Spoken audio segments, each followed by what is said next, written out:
Seja muito bem-vindo ao canal Transformados pela Palavra. Hoje, vamos estudar Romanos 7 trazendo um comentário especial para esclarecer a leitura e aprofundar seu entendimento da Palavra de Deus. Antes de começarmos, já deixe o seu like, se inscreva no canal e ative o sininho para não perder nenhum conteúdo.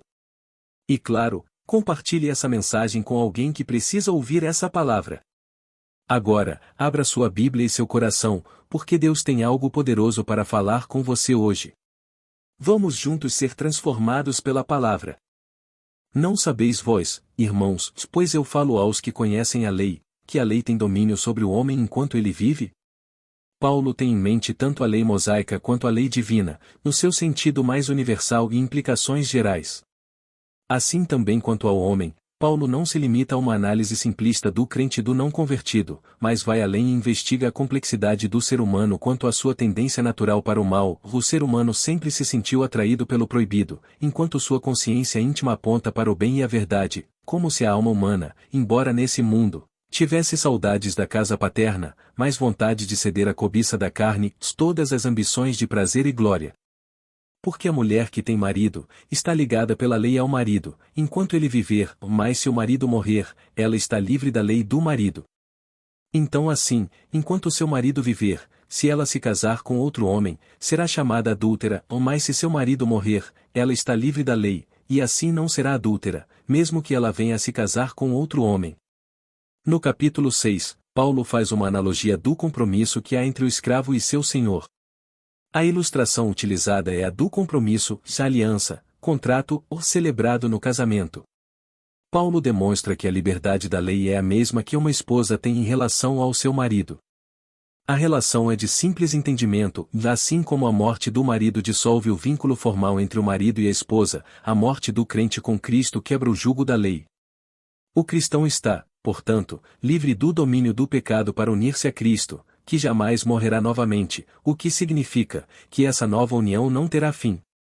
Portanto, meus irmãos, também vós tornastes mortos para a lei pelo corpo de Cristo, para que chegasseis a ser de outro, do que foi ressuscitado dentre os mortos, a fim de que dessemos fruto para Deus. Porque, enquanto estávamos na carne, as paixões dos pecados, que eram pela lei, operavam em nossos membros para trazerem fruto para a morte. Mas agora temos sido libertos da lei, tendo morrido para aquilo em que estávamos retidos, para que sirvamos em novidade de espírito, e não na velhice da letra. A antítese entre o espírito e a simples letra escrita aponta para um novo tempo, aquele em que a nova aliança ou de Jeremias se realiza. A letra transmite o sentido de guardar tudo o que a lei determina no seu aspecto exterior, cumprir o que está escrito sem maiores reflexões ou interpretações subjetivas, à base da força de vontade e na capacidade moral dos homens. O Espírito refere-se às novas relações e forças produzidas em Cristo pelo Espírito Santo. O que diremos então? A lei é pecado? De forma alguma. Porém, eu não conheci o pecado senão pela lei, porque eu não conheceria o desejo, se a lei não dissesse, tu não cobiçarás. Mas o pecado, tomando ocasião pelo mandamento, operou em mim todo tipo de concupiscência, porque sem a lei o pecado está morto. Pois eu estava vivo sem a lei uma vez, mas quando o mandamento veio, o pecado reviveu, e eu morri. Paulo faz uma análise da sua própria experiência de vida, ao mesmo tempo em que considera a existência de todos os homens, a partir do seu conhecimento atual da graça divina em Cristo Jesus. Antes de se dar conta de que a lei existia com tamanho vigor, poder e rigidez, e de que estava condenado à morte, o menino Paulo vivia alegre e em paz.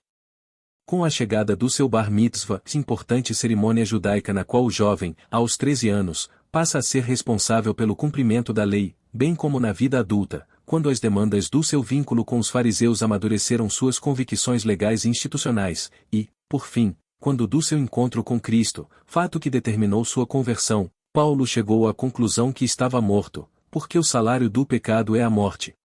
E o mandamento que era ordenado para a vida, eu achei que era para a morte. O que aconteceu na prática foi que a lei veio a ser a via de acesso do pecado, tanto na experiência de Paulo quanto para toda a humanidade.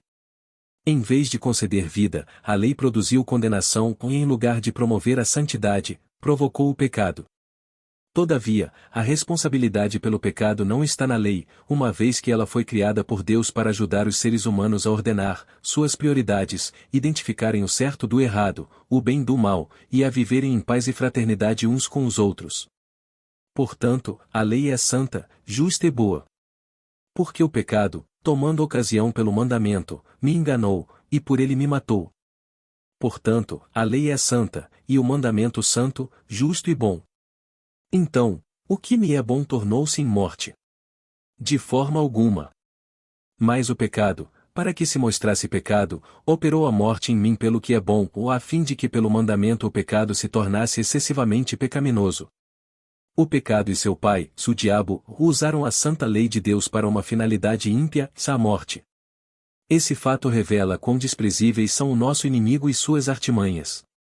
Porque nós sabemos que a lei é espiritual, mas eu sou carnal, vendido sob o pecado. Porque o que eu faço não o permito, pois o que eu quero isso não faço, mas o que odeio isso eu faço. Paulo fala da própria intimidade da sua alma e de suas lutas como homem e como cristão, ao mesmo tempo em que se refere a um conflito comum a todos os seres humanos. Até mesmo o crente mais santificado tem dentro de si a semente da rebelião que herdou de Adão, a qual vem sendo explorada pelo diabo de geração em geração desde a queda. Paulo é eloquente quando usa a expressão "fui vendido como escravo ao pecado", para retratar como todos nós passamos pela experiência de ser subjugados pelo poder deste mundo e do pecado. E, mesmo após a conversão, o pecado agonizante procura nos ferroar persistentemente. Paulo, ainda, revela que nossas lutas interiores provocam todo tipo de tensão, ambivalência, confusão e frustrações. E, se eu faço o que não quero, eu consinto que a lei é boa. Então agora já não sou eu que faço isto, mas o pecado que habita em mim. Porque eu sei que em mim, e isto é, na minha carne, não habita coisas boas, pois o querer está presente em mim, mas o executar do bem eu não encontro. Paulo faz uma humilde e honesta declaração em relação à tenacidade do pecado em tentar controlar a vida dos crentes. Ele se refere ao estado caído do ser humano, como denota a parte inicial da frase. Evidentemente, ele não está dizendo que não pode haver a mínima bondade prática nos cristãos. Porque o bem que eu quero fazer, não faço, mas o mal que não quero fazer, esse eu faço. Ora, se eu faço o que não quero, já não sou eu quem o faz, mas o pecado que habita em mim. Eu acho então esta lei, que, quando quero fazer o bem, o mal está presente comigo. Pois eu tenho prazer na lei de Deus, segundo o homem interior, mas eu vejo outra lei nos meus membros, guerreando contra a lei da minha mente, e me trazendo cativo debaixo da lei do pecado que está nos meus membros. Ó miserável homem que eu sou! Quem me livrará do corpo desta morte? Paulo usa o corpo como metáfora de um cadáver que pesava sobre suas costas, mas que era de sua responsabilidade equilibrá-lo para que não caísse ou alterasse o curso do seu trajeto ao carregá-lo. O cristão vive em dois mundos ao mesmo tempo e isso causa muitas aflições. Este é o motivo pelo qual a carne batalha contra o espírito e o espírito batalha contra a carne, porquanto são opostos entre si. A vitória contra esse inimigo e a disposição para o pecado que persiste em nós não vem sem muita luta, mas ao longo do nosso tempo de caminhada cristã e amadurecimento espiritual, graças a Deus, a vitória virá por Cristo, e isso está maravilhosamente descrito no capítulo seguinte. Eu agradeço a Deus por Jesus Cristo nosso Senhor.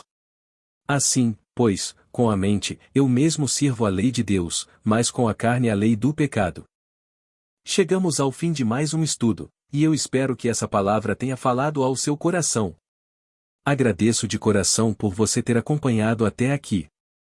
Se essa mensagem abençoou a sua vida, não se esqueça de deixar o seu like, compartilhar com alguém que precisa ouvir essa palavra e se inscrever no canal Transformados pela Palavra.